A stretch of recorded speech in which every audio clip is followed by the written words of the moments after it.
¿Qué tal? Buenas tardes. Bienvenidos a una sesión más de nuestro consultorio jurídico. Somos la Universidad San Martín de Porres a través del área de proyección social y la Escuela Profesional de Derecho. El día de hoy vamos a desarrollar un tema muy importante a cargo del doctor Johan Villacorta. Él nos va a referir acerca del tema qué es la anticresis y cuál es su formalidad. Entonces, vamos a escuchar a nuestro invitado del día de hoy y preparen sus interrogantes para las personas que están relacionadas con este tema y quieren saber un poco más acerca de la formalidad de una anticrisis. Bien, le damos la bienvenida al doctor Johan Villacorta. Bienvenido y muchas gracias por estar el día de hoy en el consultorio jurídico. Muy buenas tardes. Muy buenas tardes, Lorena. Muchas gracias más bien por la invitación y poder formar parte de esta contribución que hace la universidad a la comunidad educativa. Bien, empezaremos con el tema. Yo sé que en algún momento de nuestras vidas nos ha sonado siempre el tema de la anticresis, del contrato de arrendamiento y de la hipoteca, que son algunas figuras que están íntimamente relacionadas en el tráfico patrimonial diario, ¿no? Entonces, empezaremos, creo, mencionando que la anticresis no es un contrato. La anticresis es un derecho real de garantía. ¿Qué quiere decir? Que es una figura contemplada en nuestro Código Civil para asegurar el cumplimiento de una obligación principal, la cual normalmente siempre es un contrato de mutuo, un contrato de préstamo dinerario. Entonces, partiremos por definir un poco el tema. Entonces, el día de hoy vamos a tocar algunos puntos importantes de la anticresis, que es cómo está regulada en nuestro Código Civil, cuál sería una definición, digamos, adecuada para esta figura de la anticresis, cuáles son sus características. Haremos una breve comparación con otras figuras legales, como he mencionado hace un momento, y daremos unas breves conclusiones sobre este tema. Eh,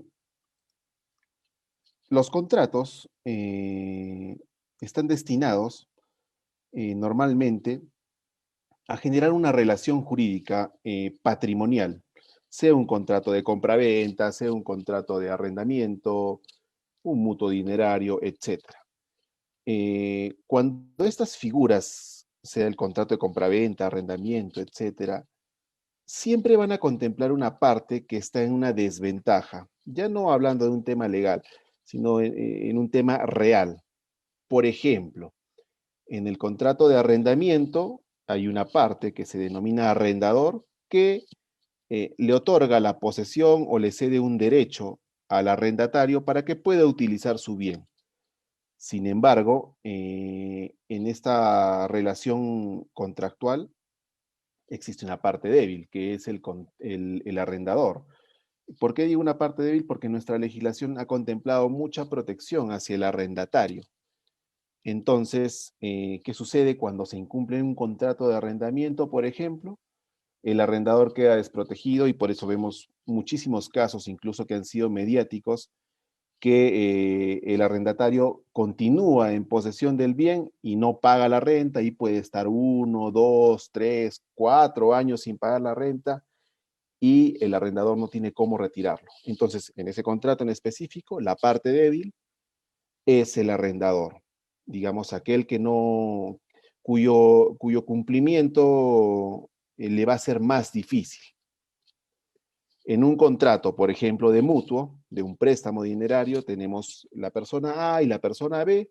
La persona A entrega una cantidad de dinero, no lo sé, pongamos por un ejemplo, 10.000 soles, a cambio de que la persona B le devuelva su capital de 10.000 soles y adicionalmente un interés. En este contrato, la parte débil es definitivamente el mutuante, el que entrega el dinero, ¿no? Porque él va a estar a la espera del cumplimiento de la otra parte.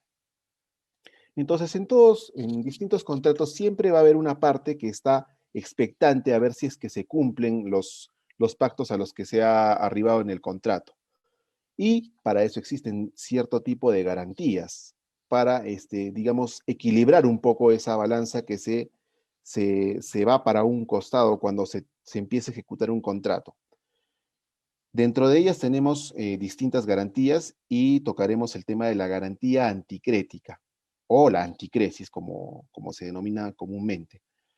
Pero tenemos otro tipo de garantías reales también. Tal vez todos hemos escuchado hablar del tema de la hipoteca, el tema de la garantía mobiliaria, está la anticresis y está un derecho más denominado derecho de retención. Básicamente, estos son los 4 derechos reales de garantía que contempla nuestro ordenamiento jurídico. ¿En qué consiste la anticresis? Vamos a ir a ver un poco lo que nos señala nuestro Código Civil. El artículo 1091 del Código Civil establece que por la anticresis se entrega un inmueble en garantía de una deuda, concediendo al acreedor el derecho de explotarlo y de percibir sus frutos. Entonces, de acuerdo a nuestro código, lo que busca la anticresis es garantizar una obligación. ¿Qué obligación? Normalmente la de un mutuo, la de un préstamo. Entonces, vamos a ver, vamos directamente con un ejemplo para entenderlo de forma práctica. Juan, digamos que dentro de su patrimonio tiene una casa en la que vive con su familia y tiene un departamento que adquirió a temprana edad, fruto de su esfuerzo, y lo tiene, digamos, arrendado y lo acaban de desocupar. Juan, en este momento, tiene una idea de emprendimiento, pero en el sistema financiero se encuentra al límite tal vez de su capacidad de endeudamiento porque la casa en la que vive con su familia ha sido adquirida a través de una hipoteca y se encuentra pagando. Entonces, si Juan va y toca la puerta del banco y quiere un capital para este emprendimiento, no lo sé, de unos 40,000, 50,000 dólares, el banco le va a decir, no, Juan, ¿sabes qué? No podemos prestarte esa cantidad porque tu capacidad de endeudamiento está al límite y no podemos entregarte esa suma. Entonces, a Juan, ¿qué le queda? Tiene un inmueble, el departamento que acabamos de mencionar, pero si él lo arrienda, va a recibir un alquiler de a pocos, no sé, tal vez 800, 1000 soles mensuales, que no le ayudan en este momento para esa idea de emprendimiento que tiene. Pero existe esta figura de la anticresis. Entonces, de otra parte, tenemos, no lo sé, a Pedro, que es un trabajador que tiene un ahorro más o menos por la suma de 40,000 dólares y que está buscando una vivienda en la cual este, poder acomodarse, y está cansado de pagar un arrendamiento porque piensa que el dinero que paga en arrendamiento al final es dinero perdido porque no le retornen nada para sí. Entonces, como bien dice un dicho muy coloquial, siempre hay un roto para un descosido. Entonces, está Pedro, que necesita un capital de trabajo y tiene un departamento en propiedad. Perdón, está Juan, que tiene esto, y está Pedro, que tiene un capital ahorrado y no sabe qué hacer con el dinero y requiere de una vivienda. Entonces, aquí es donde se configuran los intereses en uno solo, y podrían celebrar un contrato de mutuo dinerario con una garantía anticrética. Entonces, ¿qué es lo que va a suceder? Que Pedro le va a hacer un préstamo a Juan, un mutuo, en el que le va a entregar 40,000 dólares, y a cambio, Juan se compromete a pagar esos 40,000 dólares en un plazo de 2 años, y para garantizar que va a devolver ese dinero, va a entregar su departamento en una garantía anticrética. ¿Qué significa esto ahora? Ambos han encontrado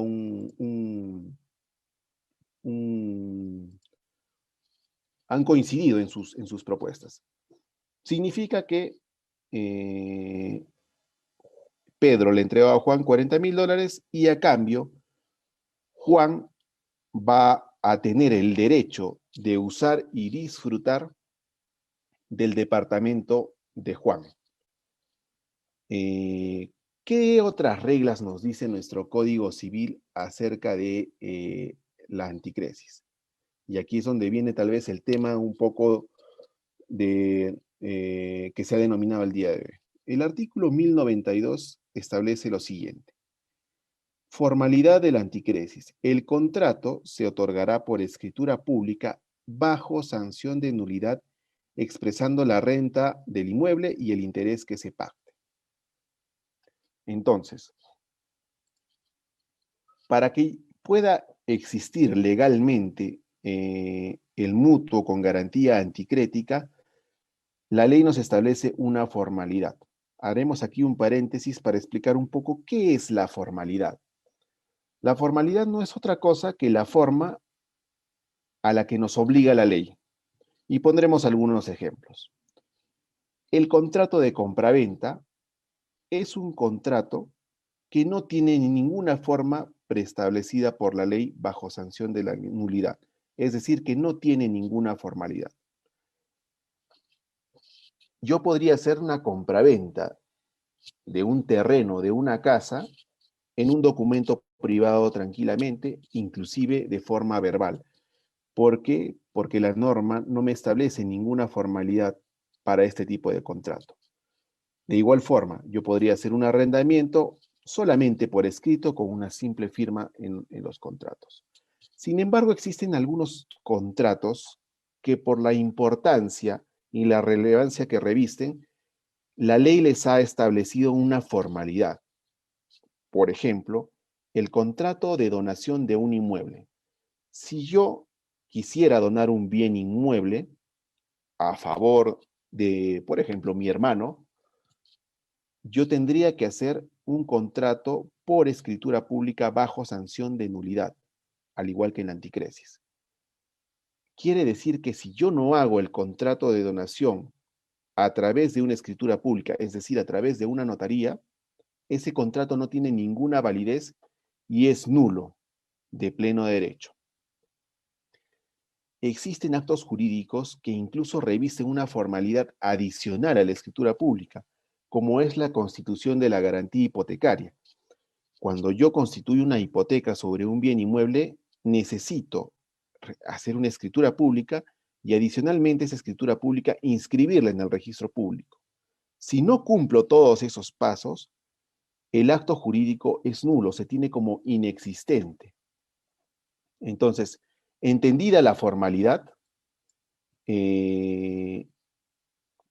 pasamos a describir en nuestro contrato de anticresis. Si el contrato de anticresis, que en sí es un contrato de mutuo, no se encuentra por escritura pública, no va a constituir lo que se denomina la garantía anticrética.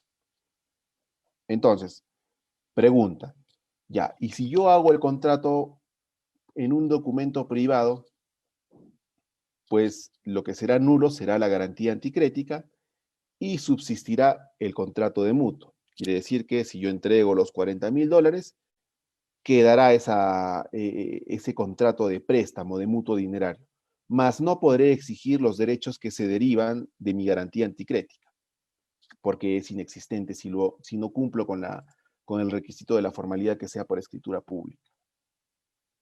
Otro punto importante que establece nuestra legislación es, y aquí es donde viene la similitud con el contrato de arrendamiento, el artículo 1094 del Código Civil dice: las obligaciones del acreedor son las mismas del arrendatario, excepto la de pagar la renta.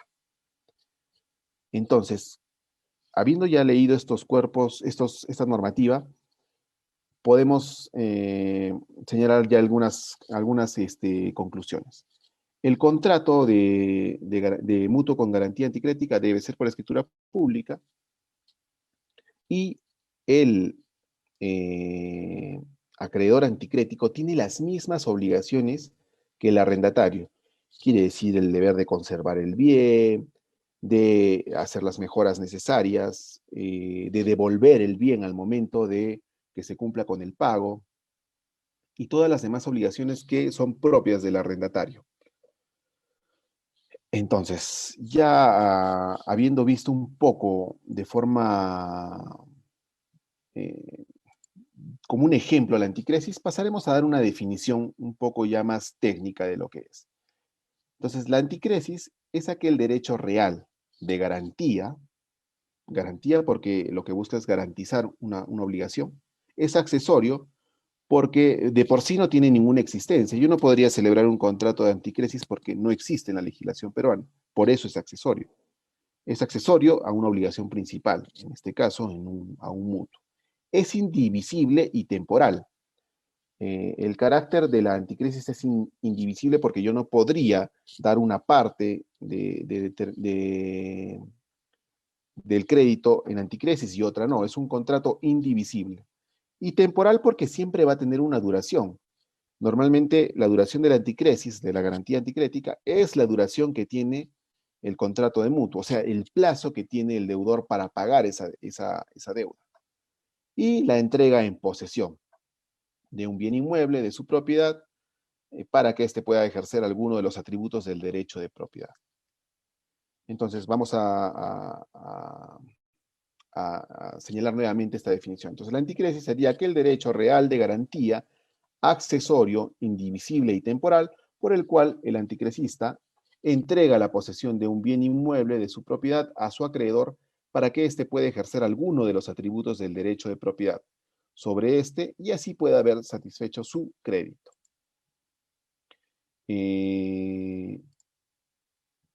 Ahora vamos a tocar un tema un poco más práctico. A ver, ¿por qué la anticresis o por qué acceder a una anticresis? ¿Por qué no a una hipoteca? ¿Y por qué no a un arrendamiento? En realidad no hay una respuesta adecuada para ello. Dependerá de la necesidad de cada persona. En el ejemplo que pusimos de Juan, que tiene un departamento libre, y de Pedro, que tenía un capital ahorrado que quería invertir, dependerá de la necesidad de cada persona.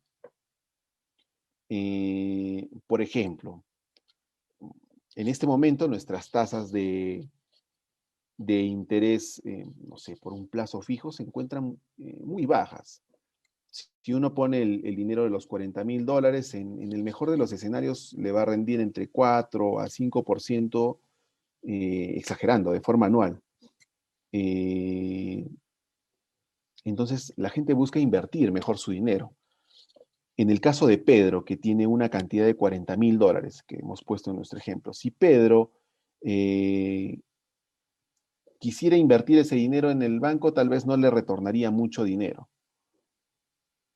Contrario, si lo que busca es ahorrarse el pago de un alquiler, lo que le conviene es acceder o buscar prestar su dinero a cambio de que le otorguen una garantía anticrética. ¿Por qué? Normalmente lo que él pagaría en un arrendamiento sería entre 1.000 y 1.500 soles mensuales. Sin embargo, Pedro va a tener el beneficio que durante 2 años, uno, no va a pagar renta, y dos, al culminar ese contrato, a Pedro le van a devolver la totalidad de su capital prestado. Y ahí es donde viene el tema en sí de lo que significa la garantía anticrética. Y si no le pagan, y si no le pagan, pero Pedro ha cumplido con las formalidades para la existencia y acreditar la garantía anticrética, Pedro tendrá el derecho de continuar en posesión del departamento por todo el tiempo hasta que Juan le devuelva el dinero. En cambio, Juan, él necesita un capital de trabajo. Claro, también podría ir al banco y decir, ofrezco en garantía hipotecaria el bien que tengo, ¿no? El departamento. Y tal vez le puedan dar un préstamo, pero las tasas de interés de un préstamo hipotecario ya son un poco más altas. Estamos hablando de entre 9 y 15 a 16% anual del capital prestado para un crédito hipotecario, ¿no? Entonces, es un dinero fuerte. En cambio, si Juan entrega el bien en garantía anticrética, se reduce a un préstamo sin intereses, en el que él tendría su capital de trabajo, conservaría la propiedad de su inmueble, simplemente cedería la posesión y a cambio tendría un crédito sin intereses. Ambos, en este caso, satisfacen claramente sus pretensiones patrimoniales. En cambio, con el contrato de hipoteca, con la garantía hipotecaria tenemos algunas tal vez ventajas y otras desventajas. La garantía hipotecaria, a diferencia de la garantía anticrética, no significa, no importa la entrega del bien, porque yo no voy a entregar el bien. En la hipoteca funciona lo que se denomina la entrega jurídica del bien. Yo no voy a entregar físicamente mi departamento, sino simplemente lo voy a entregar en los papeles, jurídicamente hablando, legalmente hablando. Entonces constituiré una hipoteca que irá inscrita en el registro público, pero la posesión la mantengo. La mantengo y puedo hacer lo que desee con mi propiedad, menos disponer de ella. Pero puedo alquilarla, puedo utilizarla yo mismo para un negocio, etcétera. Esa es una de las grandes diferencias entre la hipoteca y la garantía anticrética. Entonces, a ver, daremos algunas breves conclusiones de lo que significa la anticresis. Entonces, la anticresis importa lo que en derecho denominamos la tradición de un bien. ¿Qué significa la tradición? La entrega física de un bien inmueble. Debe hacerse a través de la escritura pública. Quiere decir que yo debo acudir a una notaría para elevar a escritura pública el contrato de mutuo en el que yo constituya la garantía anticrética. La anticresis solamente versa o puede tratar sobre bienes inmuebles, no sobre bienes muebles. Entonces estamos hablando de casas, departamentos, terrenos, etc. En el contrato de anticresis, la aplicación de las rentas va al pago de la obligación garantizada. Quiere decir que en sí la entrega que yo hago del bien significaría que debo pagar una renta por el mismo. Sin embargo, esas rentas van computadas a los intereses que generaría el préstamo que me da la otra parte. Es una figura accesoria. Como ya hemos dicho, se utiliza para garantizar una obligación principal. Por sí sola, la anticresis no tiene existencia. Siempre busca garantizar un tema principal. Después, es indivisible porque la garantía se constituye por la totalidad, tanto de la obligación como del bien. Y finalmente, es temporal porque siempre va a estar sujeta a un plazo determinado. El exceso de ese plazo va a implicar la aplicación de la garantía, ¿no? Si yo no cumplo con pagar el dinero que me dieron, la otra parte va a tener y continuar con todo el derecho de seguir en posesión del bien, en este caso de nuestro ejemplo, del departamento. Y ahí, una vez incumplido, digamos, el contrato de mutuo, viene a aplicarse lo que es el derecho de retención. ¿Hasta cuándo puede ejercerlo? Hasta que me paguen. 10, 12, 2 años, el que sea. Si la otra parte a la que yo he entregado el dinero no cumple con pagarme, yo sigo conservando el derecho de usar y disfrutar el bien e inclusive explotarlo. A ver, en nuestro caso que pusimos, Pedro es quien se encuentra en posesión del departamento de Juan por haberle entregado una cantidad de dinero. Si Juan no le paga a Pedro, Pedro tiene todo el derecho de continuar en posesión del bien. ¿Y qué sucede si es que a Pedro ya no le es útil continuar en el departamento porque le quedó chico y busca una casa? Pues Pedro conserva el derecho de explotar ese bien. O sea, Pedro podría a su vez arrendar ese bien y percibir la renta y con eso hacerse cobro.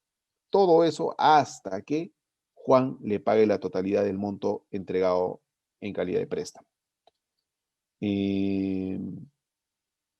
Bueno, básicamente esa sería, les agradezco por la atención que se haya tenido.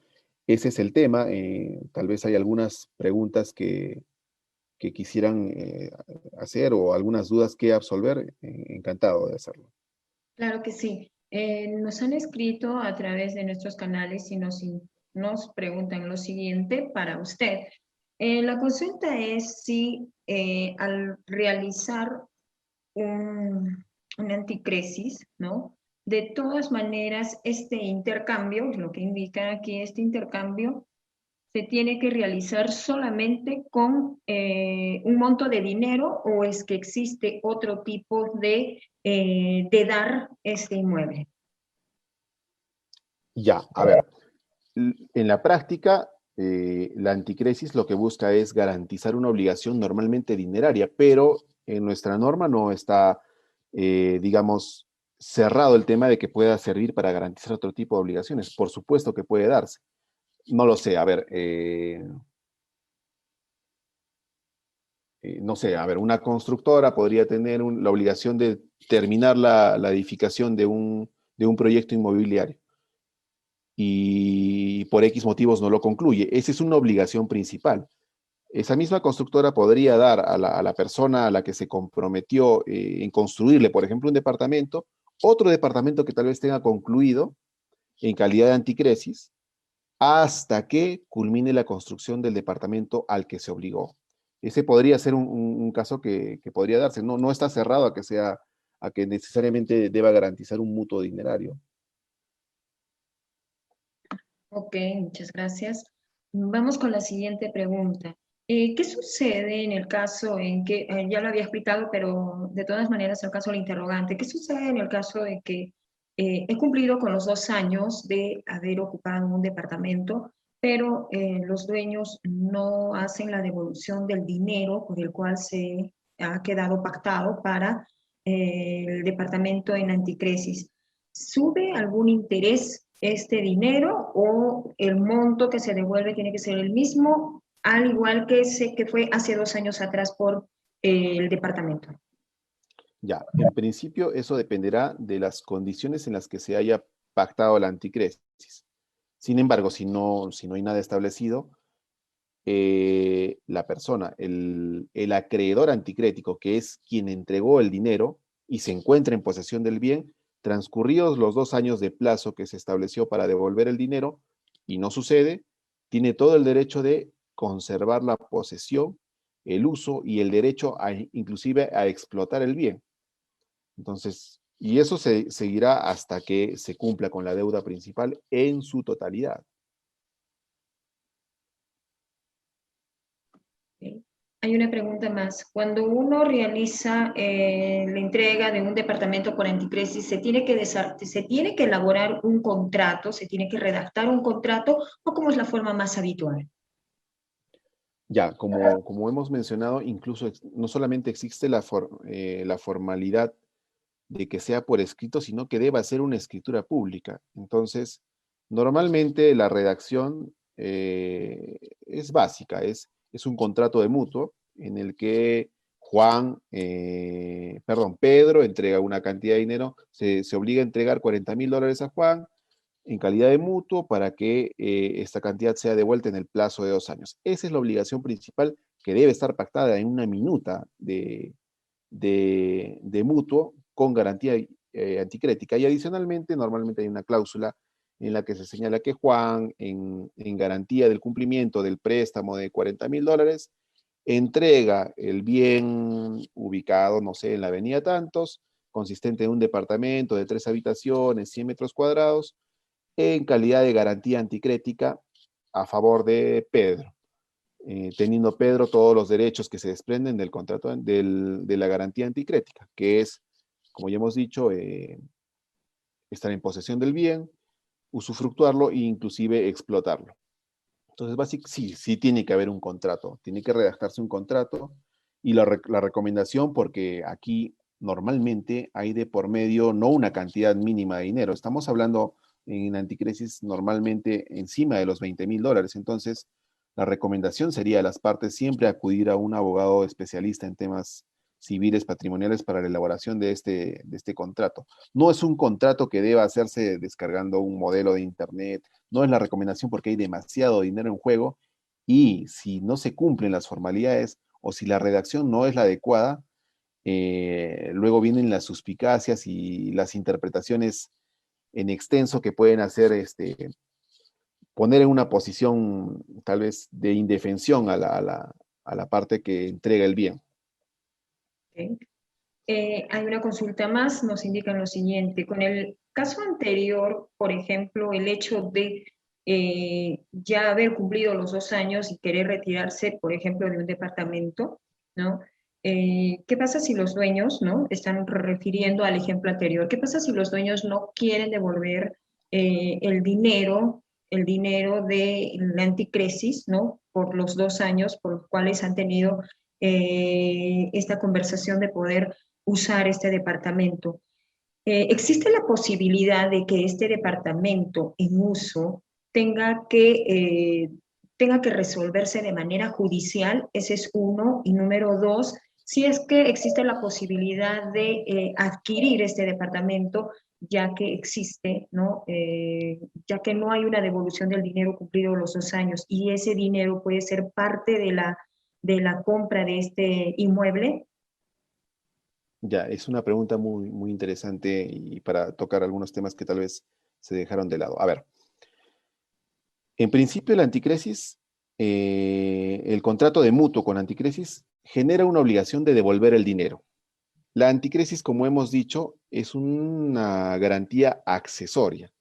A mí me sirve mientras a mí me interese continuar en posesión del bien. Pero, por ejemplo, pusimos en el ejemplo, ¿no? ¿Qué pasa si me quedó chico el departamento y ya no me interesa continuar en posesión? Entonces, tranquilamente yo puedo ir al Poder Judicial a demandar como una demanda común, ¿no? Como si no existiera la anticresis, una obligación de dar suma de dinero. Entonces, yo puedo ir al juez y decir, ¿sabe qué, señor juez? Aquí tengo mi contrato de mutuo y Juan no me devuelve mis $40,000 pese a que ya han transcurrido los 2 años en que se obligó a devolvérmelo. Y se tramitará como una vía regular y el Poder Judicial tal vez ordene a Juan eh, no, no tal vez, va a ordenar a Juan que devuelva la cantidad mutuada. El problema cuál es, que si Juan es propietario del departamento y no te devuelve el dinero, normalmente es porque no lo tiene. Entonces, si no lo tiene, podrían haber algunas salidas adicionales. Claro, una sería, ya, mira Pedro, el departamento vale $70,000. Tú ya me diste 40,000, págame otros $30,000 adicionales y hacemos un contrato de compra-venta y el departamento es tuyo. Si Juan no tiene la voluntad de hacer eso, ¿qué otras salidas legales normalmente hay? Eh, Pedro podría continuar en posesión, como ya hemos dicho, pero si ya le es innecesario continuar, podría demandar incluso si tiene la intención de adquirir el bien y hay un total desinterés por parte de Juan en devolverle el dinero, incluso podría empezar a computar su plazo prescriptorio. No sé si algunos de los que nos escuchan y nos ven el día de hoy están familiarizados con el tema de la prescripción adquisitiva de propiedad, pero a ver, lo resumiremos básicamente. Las formas de adquirir la propiedad de un inmueble en nuestro ordenamiento jurídico básicamente se resumen a dos. O yo lo compro de alguien, alguien me lo transfiere, ya sea por donación, compra-venta o cualquier otra figura, o yo lo prescribo. ¿Qué significa prescribirlo? Es una figura de la prescripción adquisitiva que por el hecho de yo estar en posesión de un bien por un tiempo determinado, el ordenamiento jurídico me reconoce como propietario luego de haber cumplido un plazo. En el caso de bienes inmuebles, un plazo de 10 años. Entonces, ya, Juan venció el plazo de los 2 años y Juan no me devolvió el dinero. Entonces, a partir de ese momento se empieza a computar el desinterés de Juan y si luego de esos 2 años transcurridos yo continúo en posesión por más de 10 años, tranquilamente podría pedir la prescripción adquisitiva de dominio de ese bien porque estoy en posesión del bien, ya no como un deudor anticrético, porque el anticresis venció un plazo y la otra parte no tuvo la intención de pagarme, sino que ya me comporto como propietario de ese bien. Entonces podrían transcurrir los años y yo adquirir la propiedad judicialmente de ese bien. No está descartado, no tiene ningún impedimento para poder acceder a eso. Creo que Muy había bien, doctor una cosa. Villacorta. Sí, muy bien, doctor Villacorta, muchas gracias por esas respuestas. Sí, lo más importante de todo esto es que tenemos que aprender, aprender a poder contar con la experiencia de los profesionales y los especialistas. Muchas veces las personas se aventuran a realizar algún alquiler, arrendamiento, en este caso, anticresis, sin tener conocimiento de la legalidad correspondiente. Y es por eso que a través de la Escuela de Derecho de la Universidad San Martín de Porres y el área de proyección social, llegamos con cada uno de estos temas con el fin de poder salvaguardar también sus intereses. mencionaba que muchas veces las personas se aventuran en este tipo de eventos y lamentablemente a veces se pierden, ¿no? Parte de dinero, se pierde parte de tiempo y también se pierde energía cuando llegamos a una situación aún más compleja, como son simplemente casos o situaciones que se ven en el Poder Judicial. Doctor Villacorta, nos despedimos, sus últimas palabras lo dejamos con usted. No, muchas gracias por la invitación, Lorena. Y no, ya no absorber cualquier consulta para el consultorio jurídico que tiene la universidad. Muchas gracias. Gracias a Buenas tardes. usted y muchísimas gracias a todos los que nos han seguido esta tarde a través del consultorio jurídico. Y el próximo viernes vamos a tener un nuevo tema. Atentos a nuestras redes sociales y a la difusión correspondiente del consultorio jurídico de la Universidad San Martín de Porres. Un abrazo para todos ustedes y a cuidarnos. Hasta pronto.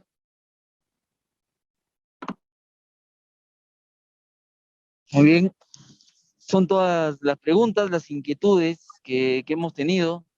Agradecemos nuevamente a doctor Juan Carlos Málaga por esta exposición y también a las personas que nos han seguido a través de nuestras diferentes cuentas, las páginas de USMP TV Filial Sur y la página de la Universidad de San Martín de Porres Filial Sur. Sin más interrogantes, entonces damos por finalizado este consultorio jurídico. Nuevamente, muchas gracias y buenas tardes para todos.